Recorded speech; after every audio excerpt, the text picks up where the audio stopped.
The problem with the truth, usually, is that the truth is complicated and it's painful.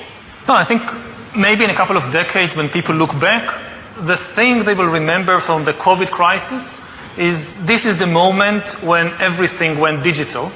And if this was the moment when everything became monitored. That we agreed to be surveyed all the time, not just in authoritarian regimes, but even in democracies. And maybe most importantly at all, this was the moment when surveillance started going under the skin. Because really we haven't seen anything yet. I think the big process that's happening right now in the world is hacking human beings, the ability to hack humans, to understand deeply what's happening within you, what makes you go. And for that, the most important data is not what you read and who you meet and what you buy, it's what's happening inside your body.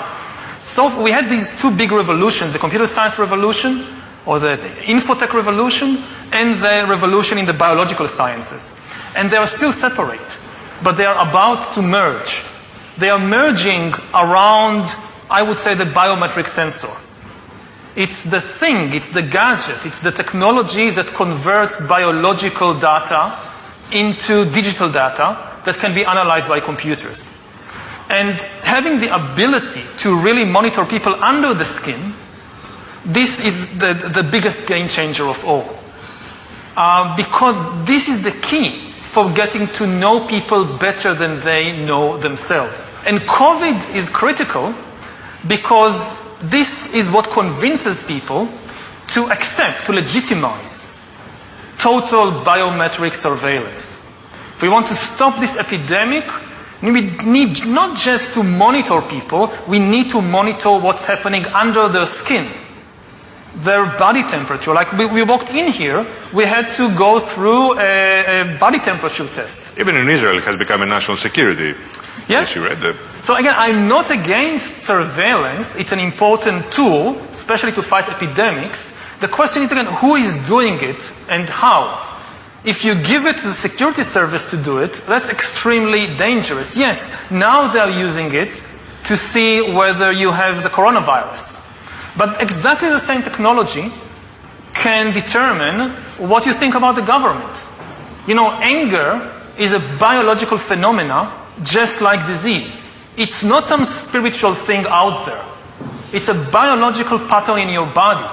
With this kind of surveillance, I mean, you watch the big president, the big leader, gives a speech on television. The television could be monitoring you and knowing whether you're angry or not, just by analyzing the cues, the biological cues coming from your body.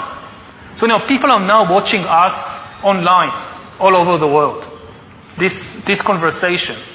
Now, maybe even right now, the people who are watching us are being watched and analyzed. And you know, the thing is, it's not just you're now watching this. The thing is, we know that you're watching this and we also know how you feel. Are you angry about what you hear? Are you frightened? Are you bored?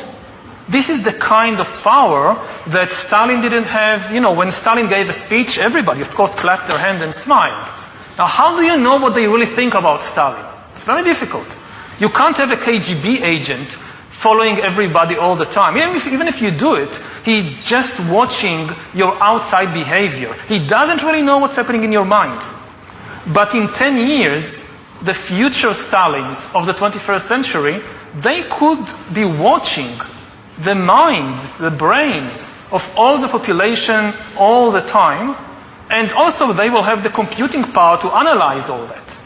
You know, it's not just having an agent following everybody all the time. The agent in Stalin's days writes a paper report, and you have these millions of paper reports piling up in Moscow. Somebody needs to read them, to analyze them. That's impossible. Now you don't need human agents. You don't need human analyzers. You just have a lot of sensors and an AI which analyzes it, and that's it. You have the worst totalitarian regime in history. And COVID is important because COVID legitimizes some of the crucial steps, even in democratic countries.